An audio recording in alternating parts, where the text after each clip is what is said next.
खबर शामिल करते हैं। फैसलाबाद इंसानी हकूक के आलमी दिन की मुनासबत से क्रिश्चियन कम्युनिटी खुशहाली सी फेलोशिप प्रोग्राम अवार्ड्स की तकरीब मुनक्कद हुई। तकरीब में सीपीओ फैसलाबाद कामरान आदिल ने इंसानी हकूक के 76वें आलमी दिन की मुनासबत से Arooj Maryam Catholic church Sargodha road Faisalabad में क्रिश्चियन कम्युनिटी खुशहाली फेलोशिप प्रोग्राम अवार्ड्स की मुनक्कदा तकरीब में बतौर मेहमान खसूसी शिरकत की। इस मौके पर क्रिश्चियन कम्युनिटी, इंसानी हकूक के कारकुनान, सरकारी हकाम, सिविल सोसाइटी की तंजीमों, अकलीती बरादरियों के मजहबी रहनुमाओं के साथ साथ खवातीन और क्रिश्चियन कम्युनिटी के बच्चों की बड़ी तादाद ने शिरकत की। तकरीब से लेबर यूनियन के लीडर बाबा लतीफ ने अपने इजहार ख्याल करते हुए बताया कि हुकूमत मजदूरों के हवाले से कोई इकदाम नहीं किए। पहाड़ के पत्थरां दा मैं सब तो पहला तो मैरी गिल साहबा का शुक्रिया अदा करांगा कि फैसलाबाद दे ਲੱਖਾਂ ਮਿਹਨਤ ਕਸ਼ਾਂ ਦੀ ਅਸੀਂ ਨੁਮਾਇੰਦਗੀ ਕਰਦੇ ਹਾਂ, ਜਿਹਦੇ ਵਿੱਚ ਟੈਕਸਟਾਈਲ ਦੇ ਵਰਕਰ ਨੇ, ਬ੍ਰਿਕ ਕਲਨ ਇੰਡਸਟਰੀ ਦੇ ਵਰਕਰ ਨੇ ਔਰ ਸੈਂਟਰੀ ਵਰਕਰ ਨਾਲ ਹਰ ਸਾਲ ਸਾਨੂੰ ਨਵੰਬਰ ਦਸੰਬਰ ਸੜਕਾਂ ਤੇ ਗੁਜ਼ਾਰਨਾ ਪੈਂਦਾ। ਮੈਂ ਆਪਣੇ ਡਿਸਟ੍ਰਿਕਟ ਦੇ ਸੀਪੀਓ ਸਾਹਿਬ ਦਾ ਵੀ ਸ਼ੁਕਰੀਆ ਅਦਾ ਕਰਾਂਗਾ ਕਿ 29 ਨਵੰਬਰ ਨੂੰ ਖੌਫ-ਓ-ਬਰਾ ਸੀ, ਲੇਕਿਨ ਅਸੀਂ ਜਿਸ ਟਾਈਮ ਜ਼ਿਲ੍ਹਾ ਕੌਂਸਲ ਚੌਕ 'ਚ ਇਕੱਠੇ ਹੋਏ, ਬਜਾਏ ਇਹਦੇ ਕਿ ਸਾਨੂੰ ਡਰਾਉਣ ਦੇ ਪੁਲਿਸ ਨੇ ਆ ਕੇ ਸਾਨੂੰ ਸਿਕਿਉਰਿਟੀ ਦਿੱਤੀ, ਅਸੀਂ ਆਪਣਾ ਇਤਜਾਜ ਰਿਕਾਰਡ ਕਰਾਇਆ ਡੀਸੀ ਆਫਿਸ ਦੇ ਸਾਹਮਣੇ ਔਰ ਡੀਸੀ ਆਫਿਸ ਦੇ ਸਾਹਮਣੇ ਕੇਅਰ ਕੰਪਨੀ ਜਿਹੜੀ ਕਿ ਇੱਕ ਠੇਕੇਦਾਰ ਨੂੰ ਸਾਡੇ ਸੈਂਟਰੀ ਵਰਕਰ ਨੂੰ ਦੇ ਦਿੱਤਾ ਗਿਆ। ਮੈਂ ਆਪਣੇ ਐਮਪੀਏ ਸਾਹਿਬ ਅੱਗੇ ਗੁਜ਼ਾਰਿਸ਼ ਕਰਾਂਗਾ ਕਿ 2013 ਚ FWMC ਬਣੀ ਔਰ ਹੁਣ ਕੇਅਰ ਕੰਪਨੀ ਦੇ ਠੇਕੇਦਾਰ ਦੇ ਹਵਾਲੇ 1350 ਡੇਲੀ ਵੇਜਸ ਮੁਲਾਜ਼ਮੀਨ ਕਰਦਾ ਹੁੰਦਾ ਤਾਂ ਇਹ ਚਾਹਣਾ ਸੀ ਤਾਂ ਇਹਨਾਂ ਨੂੰ ਮੁਸਤਕਲ ਕੀਤਾ ਜਾਂਦਾ ਤਾਂ ਕਿ ਇਹਨਾਂ ਨੂੰ ਬਾਕੀ ਚੀਜ਼ਾਂ ਮਿਲਦੀਆਂ। ਹਰ ਸਾਲ ਜਦੋਂ ਗਵਰਨਮੈਂਟ ਗਜ਼ਟ ਨੋਟੀਫਿਕੇਸ਼ਨ 'ਚ ਤਨਖਾਹ ਦਾ ਇਜ਼ਾਫਾ ਕਰਦੀ ਹੈ, ਲੇਕਿਨ ਇਹਨਾਂ ਨੂੰ 4-5 ਮਹੀਨੇ ਦੇ ਪੈਸੇ ਪਹਿਲਾਂ FWMC ਖਾ ਜਾਂਦੀ ਰਹੀ ਆ, ਹੁਣ ਇਹਨਾਂ ਨੂੰ ਠੇਕੇਦਾਰ ਦੇ ਹਵਾਲੇ ਕਰਤਾ।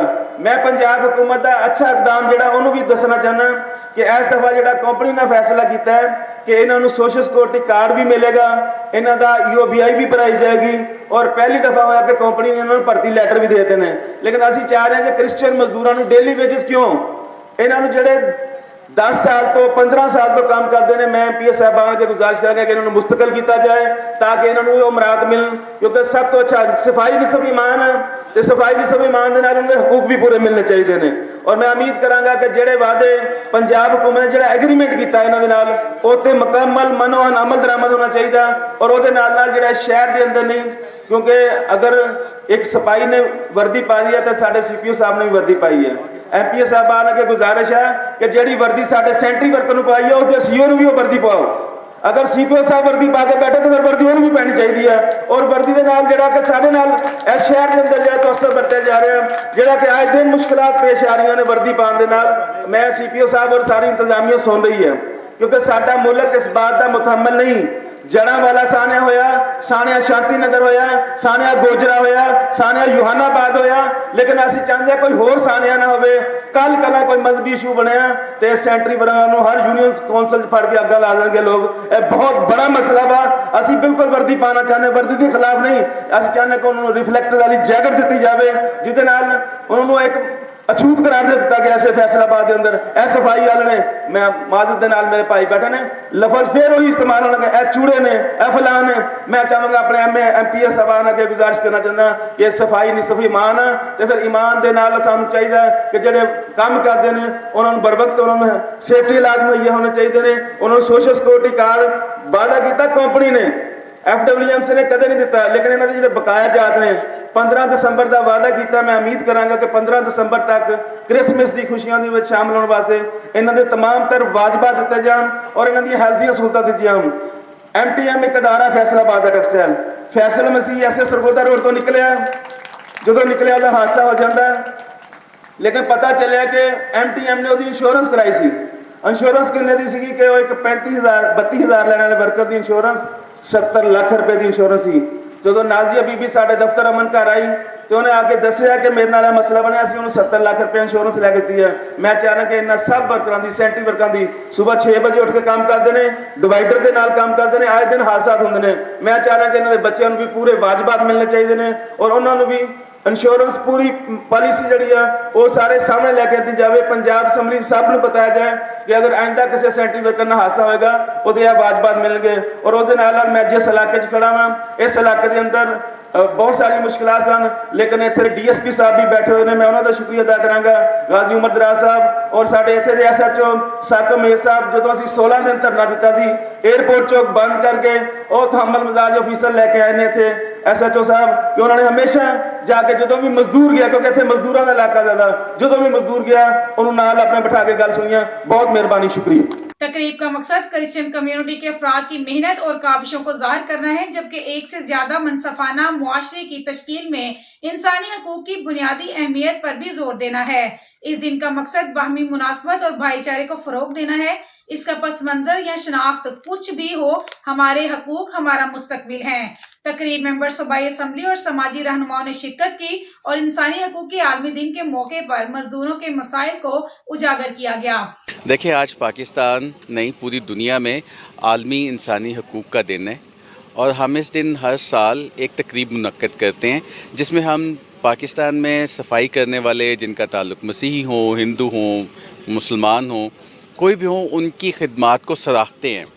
और इसका मकसद ये होता है, क्योंकि ये एक पिछड़ा हुआ तबका है, ख़ुसूसन क्रिश्चियंस के साथ इसको जोड़ा जाता है, तो हम चाहते हैं उनकी हौसला अफजाई कर सकें, क्योंकि कोई माशरा जो है वो सफाई के बगैर नहीं चल सकता। कोई सिविलाइजेशन, कोई मुल्क, कोई तहजीब इसके बगैर नहीं चल सकती। तो फिर इन लोगों को भी उतना ही इज़्ज़त का हक़ है जितना आपको और मुझे और बाकी सब लोगों को है। अच्छा, इसके साथ साथ हम एक और प्रोग्राम पिछले साल शुरू किया था और उसके बीच में हम सैनिटेशन वर्कर्स जो हैं, जो सफाई करने वाले हैं, उनकी बेटियों को लेके आते हैं और उनके साथ कोई 15-20 दिन में तालीमी प्रोग्राम करते हैं, जिसका मकसद ये होता है कि हम उनको पाकिस्तान से, पाकिस्तान की जियोग्राफी से, पाकिस्तान में बसने वाले लोगों से और मुख्तलिफ हुनर से उनको रूशनास करवा सके, लोगों से मिलवा सकें। उनके साथ बड़े लोग आते हैं, बात करते हैं, उनकी हौसला अफजाई करते हैं और उनको बताते हैं कि ज़िंदगी में आगे बढ़ना कैसे है, क्योंकि ये कोई लाजमन कहीं पे पत्थर पे लिखा नहीं गया कि एक सफाई करने वाले का बेटा या बेटी भी सफाई ही करेगी। तो इस प्रोग्राम का बुनियादी मकसद है कि हम उस शर्म को और उस नफ़रत को जो इस पेशा के साथ जुड़ी है और जिन लोगों से नफ़रत की जाती है, उस सब को चैलेंज कर सकें और उस सब में माशरे में एक बेहतरी ला सकें। बड़ी खुशी, शादमानी और मसरत की बात है कि आज पूरी दुनिया में इंसानी हकूक़ का आलमी दिन मनाया जा रहा है। तो आज मैं इंसानी हकूक़ के तमाम उन मेंबरान को, उन कारकुनान को दिल की था गहराइयों से खराज तहसीन पेश करना चाहता हूँ, जो इंसानी हकूक़ के लिए दिन रात अपनी जानों पर खेल कर इंसानी हकूक़ के लिए काम कर रहे हैं। तो मैं समझता हूँ जो लोग इंसानी हकूक़ के लिए काम नहीं करते वो बुज़दिल हैं और मुनाफिक हैं, और हमें जो जितने भी लोग हैं, हमें इंसानी हकूक़ के लिए काम करना चाहिए। और मैं समझता हूँ जो इंसानी हकूक़ के लिए काम नहीं करते, ये बिल्कुल ऐसे ही है जैसे इंसानियत का कत्ल हम करने जा रहे हैं, जो आवाज़ नहीं बुलंद करते।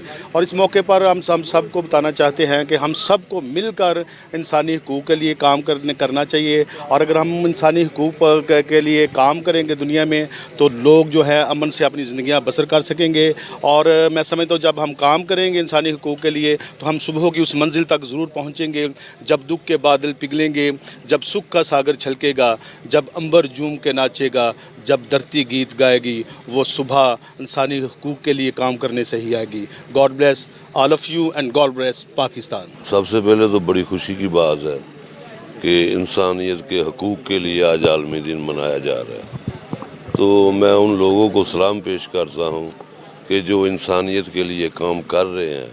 इंसान को इंसान की ज़रूरत है, इंसान ही तड़प रहा है और इंसान ही संभाल सकता है। मैं गुजारिश करूँगा तमाम NGO मिनिस्ट्री से, जैसे मैरी ने, दूसरे दोस्तों ने किया है, इसी तरह जो इंसानियत के लिए कुछ कर सकते हैं वो ज़रूर करें, वरना नाइंसाफ़ी होगी, बुज़दिली होगी। तकरीब के इख्तिताम पर CPO फैसलाबाद ने मुअज़्ज़ज़ मेहमानों और क्रिश्चियन कम्युनिटी के बच्चों के साथ केक काटा और इनमें एजाज़ी इसनाद तकसीम किए।